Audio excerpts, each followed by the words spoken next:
Hello trader. ఈరోజు Nifty trade తీసుకున్నాను and 9:55కి మనం ట్రేడ్ అయితే తీసుకోవడం జరిగింది. నిఫ్టీ 21,000 కాల్ తీసుకున్నాం. సో 100 క్వాంటిటీ అనమాట. అంటే 2 లాట్స్ తీసుకున్నాం. నిఫ్టీలో 81 ప్రైస్లో బై చేయడం జరిగింది అండ్ 130 ప్రైస్లో అయితే స్టాప్ లాస్ ట్రిగ్గర్ అయిపోయింది.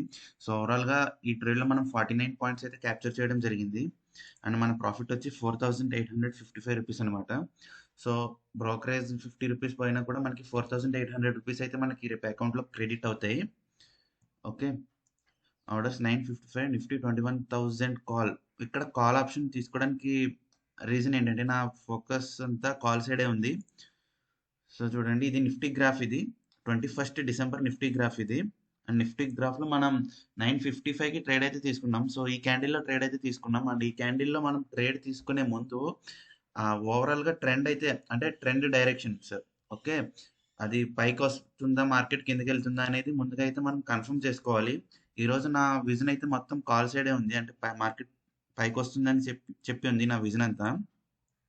ఎందుకంటే నిన్న మార్కెట్ అంతా ఫుల్ క్రాష్ అయింది కదా. సో మనకేంటంటే ఇక్కడ పుట్ బై చేసిన వాళ్ళందరూ కూడా క్యారీ ఫార్వర్డ్ చేస్తారు కదా. సో నిన్న సెల్ చేయకుండా ఈరోజు క్యారీ ఫార్వర్డ్ చేస్తారనమాట. అంటే ఈరోజు ఇంకా మార్కెట్ కిందకి వెళ్తుందనే ఉద్దేశంతో క్యారీ ఫార్వర్డ్ అయితే చేస్తారు. సో ఈ క్యారీ ఫార్వర్డ్ చేసిన ప్రాఫిట్ అంతా కూడా మనకి గ్యాప్ డౌన్ ఓపెన్ అవ్వగానే మనకి ప్రాఫిట్ బుకింగ్ అయితే అయిపోతుంది. ఓకే, వాళ్ళు ప్రాఫిట్ బుక్ చేసుకుంటారు. చూడండి, గ్రీన్ క్యాండిల్ చూసారా, 9:15 క్యాండిల్. సో ఇది డోజీ క్యాండిల్ అనమాట. సో అటు ఇటు కాకుండా ఓపెన్ అయింది. సో వీళ్ళ ప్రాఫిట్ అంతా బుక్ చేసుకోవడంతో క్యాండిల్ మనకి కన్ఫర్మేషన్ లేదు ఫస్ట్ క్యాండిల్ వచ్చి. అండ్ ఈరోజు నా విజన్ అంతా కాల్ సైడే ఉంది. అది ఎందుకంటే దానికి 2 పాయింట్స్ ఉన్నాయి. ఇక్కడ మనకి ఈ ట్రెండ్ హోల్డ్ చేసిన వాళ్ళందరూ కూడా ప్రాఫిట్ బుకింగ్ చేసుకుంటారు అండ్ అదొకటి. అండ్ పాయింట్ నెంబర్ 2 వచ్చి మనం బ్యాంక్ నిఫ్టీ చూసుకుంటే మనకి క్రిస్టల్ క్లియర్గా ఉంది. సో చూడండి, 13th మార్కెట్ అంటే 13th నుండి మనకి మార్కెట్ అయితే ట్రెండ్ మారింది, రైట్. ట్రెండ్ అయితే అప్ సైడ్ ఉంది.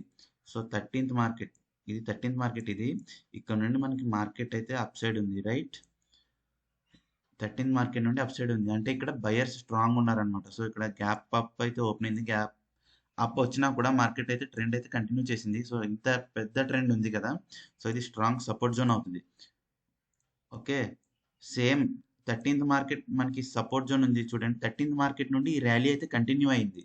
13th నుండి ఈ ర్యాలీ కంటిన్యూ అయింది. సేమ్ 13th మార్కెట్ ఎక్కడైతే మనకి సపోర్ట్ తీసుకుందో అక్కడే మనకి ఈరోజు 21st మార్కెట్ కూడా సపోర్ట్ తీసుకోవడం జరిగింది, రైట్. చూడండి, ఇక్కడే మార్కెట్ సపోర్ట్ తీసుకుని పైకి వెళ్ళడం జరిగింది. ఓకే, ఈ సపోర్ట్ బ్యాంక్ నిఫ్టీలో ఉంది కాబట్టి నేను నిఫ్టీలో ట్రేడ్ అయితే తీసుకున్నాను. ఎందుకంటే ఈరోజు నిఫ్టీ ఎక్స్పైరీ కాబట్టి ప్రీమియమ్స్ కూడా మనకి లో కాస్ట్లో దొరుకుతాయి. సో నిఫ్టీ ట్రేడ్ తీసుకోవడం జరిగింది అండ్ బ్యాంక్ నిఫ్టీ సపోర్ట్ చూసి నిఫ్టీ ట్రేడ్ అయితే తీసుకున్నాను. సో నిఫ్టీలో అయితే మనకి గ్యాప్ ఉంది చూసారా, 13th మార్కెట్కి 14th మార్కెట్కి గ్యాప్ ఉంది. బ్యాంక్ నిఫ్టీలో కూడా సేమ్ గ్యాప్ ఉంది. నిఫ్టీలో గ్యాప్ ఉంది చూసారా. ఈ గ్యాప్ అయితే మనకి మార్కెట్ ఈ రోజు అయితే ఫిల్ చేసింది. మార్కెట్ ఎప్పుడు కూడా గ్యాప్స్ని ఎంటీగా ఉంచదు ఎక్కువ రోజులు. సో గ్యాప్ ఫిల్ చేయడం అయితే జరుగుతుంది. అండ్ 13th మార్కెట్ మనకి చూడండి, ఇది కూడా పెద్ద ర్యాలీ వచ్చింది. సో బ్యాంక్ నిఫ్టీతో కంపేర్ చేసుకుంటే రెండు ఎప్పుడు సింక్లో ఉండాలి, Nifty and bank Nifty. So listen 14th market అయితే మనకి పాజ్ వచ్చింది అండ్ బ్రేక్అవుట్, మళ్ళీ పాజ్ వచ్చింది అండ్ బ్రేక్అవుట్, మళ్ళీ పాజ్ అయితే వచ్చింది. సో ఓవరాల్గా మనకి ఇక్కడ చూడండి 2 డేస్ అయితే మార్కెట్ పాజ్ అయింది. ఇది నిన్న కూడా చెప్పాను, నిన్నటి అనాలిసిస్లో చెప్పాను. అండ్ మార్కెట్ అయితే గ్యాప్ అప్ ఓపెన్ అయింది. సో ఈ గ్యాప్ అప్ ఓపెన్ అయినాక మార్కెట్ సస్టైన్ అవ్వలేదు. సో సస్టైన్ అవ్వకపోవడంతో మనకి అండ్ నెంబర్ 1 రెసిస్టెన్స్ అయితే ఇది. సో ఇది ఫస్ట్ రెసిస్టెన్స్ ఇది అండ్ ఈ రెసిస్టెన్స్ బ్రేక్ చేసింది అండ్ సెకండ్ రెసిస్టెన్స్ బ్రేక్ చేసింది అండ్ థర్డ్ రెసిస్టెన్స్ కూడా బ్రేక్ చేసింది. ఓకే, థర్డ్ రెసిస్టెన్స్ కూడా మార్కెట్ అయితే బ్రేక్ చేసింది అండ్ ఫోర్త్ రెసిస్టెన్స్ బ్రేక్ చేసింది. సో ఇవన్నీ బ్రేక్ చేసుకుని నిన్న మార్కెట్ ఎక్కడ క్లోజ్ అయిందంటే ఆల్మోస్ట్గా 135 క్యాండిల్, దీని లో వచ్చి మనకి 135 క్యాండిల్ 21,087 దగ్గర అయితే మార్కెట్ క్లోజ్ అయింది. 21,087 దగ్గర మనకి 14th మార్కెట్ అయితే అప్ వచ్చింది. సో ఇక్కడ నుండి మనకి ప్రైస్ అయితే పైకి వెళ్ళింది. సో 20th మార్కెట్ కూడా ఇక్కడే క్లోజ్ అయింది. ఇది 21st మార్కెట్ వచ్చి మనకి గ్యాప్ ఉంది కదా.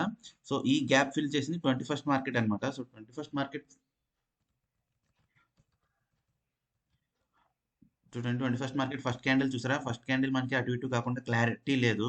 సో డోజీ క్యాండిల్ అంటారనమాట. డోజీ క్యాండిల్ వచ్చినప్పుడు కామ్గా ఉండడం తప్ప ఏం చేయలేం. సో డోజీ క్యాండిల్ అంటారు. అండ్ మనకి బ్యాంక్ నిఫ్టీలో ఇక్కడ సపోర్ట్ దొరకడంతో నేను నిఫ్టీ సైడ్ కాల్ అయితే ఇంకా స్ట్రాంగ్గా ఫిక్స్ అయిపోయాను. సో ఎంట్రీ తీసుకోవడానికి రీజన్ ఎక్కడ దొరికింది అంటే మనకి ఎంట్రీ ఎక్కడ దొరికింది, స్టాప్ లాస్ ఎక్కడ పెట్టాలి. సో 955కి కదా మనం ఎంట్రీ తీసుకున్నది. నిఫ్టీ 955 క్యాండిల్ ఎంట్రీ అయితే తీసుకున్నాం. సో 955 క్యాండిల్ వచ్చి ఇది 955 క్యాండిల్. ఇక్కడ మనకి స్ట్రాంగ్ ఎంట్రీ ఎక్కడ దొరికిందండి, మార్కెట్ ఇలా క్రాష్ వచ్చింది కదా, క్రాష్ వచ్చి మళ్ళీ ఇలా పైకి వచ్చి చూడండి ప్రైస్ యాక్షన్ అయితే క్లియర్గా బిల్ట్ అయింది ఇక్కడ. ఓకే, మార్కెట్ కిందకు వచ్చింది అండ్ ఒక పుల్ బ్యాక్ అయితే ఇచ్చి మళ్ళీ ఈ లైన్ క్రాస్ చేసి ఉంటే మనం పుట్ తీసుకునే వాళ్ళం. ఓకే, ఈ లైన్ క్రాస్ చేయకుండా ఒక పుల్ బ్యాక్ ఇచ్చి ఇది క్రాస్ చేసింది రైట్. ఇది క్రాస్ చేయడంతో నేనైతే స్ట్రాంగ్గా కాల్ తీసుకుందామని ఫిక్స్ అయిపోయాను. 955 టైంలో మనం కాల్ అయితే తీసుకోవడం జరిగింది అండ్ కింద అయితే స్టాప్ లాస్ పెట్టాను. యాక్చువల్లీ స్టాప్ లాస్ ఏంటంటే ఇక్కడ పెట్టాలి, కానీ వాలటాలిటీలో స్టాప్ లాస్ హిట్ అయిపోతుందని చెప్పి కింద స్టాప్ లాస్ పెట్టాను. 20 పాయింట్స్ స్టాప్ లాస్ అయితే పెట్టాను, మనకి 50 పాయింట్స్ ప్రాఫిట్ అయితే వచ్చింది. సో 1:3 రేషియోలో ట్రేడ్ అయితే సక్సెస్ఫుల్గా హిట్ అయింది. అండ్ మన ట్రేడ్ వచ్చి 955కి తీసుకున్నాం, 10:10కి ఎగ్జిట్ అయిపోయాం. సో నిఫ్టీ 955 క్యాండిల్, ఈ క్యాండిల్ అయితే మనం ట్రేడ్ తీసుకోవడం జరిగింది. అండ్ 10:10 అంటే ఈ క్యాండిల్ ఇక్కడ రెడ్ క్యాండిల్ ఉంది కదా 10:10కి, ఈ రెడ్ క్యాండిల్ మనం ట్రేడ్ అయితే ఎగ్జిట్ అయిపోయాం. సో చూడండి ప్రీవియస్గా కూడా సెల్లింగ్ ఉంది, 1 2 3 4 5 6 క్యాండిల్స్ అయితే మనకి ఆల్మోస్ట్ 6 క్యాండిల్స్ అయితే ప్యూర్ సెల్లింగ్ అయితే ఉంది. సో నేనైతే ఇక్కడ రెడ్ క్యాండిల్ పడగానే ట్రేడ్ అయితే ఎగ్జిట్ అయిపోయాను, ఎందుకంటే అప్పటికే నేను 1:3 రేషియోలో మంచి ప్రాఫిట్లో ఉన్నాను. సో ఇది గైస్ ఈరోజు మన లాజిక్ బిహైండ్ ట్రేడ్ వచ్చేసి. అండ్ మన ఛానల్ని అయితే సబ్స్క్రైబ్ చేసుకోండి, వీడియో నచ్చితే లైక్ చేయండి. జై హింద్.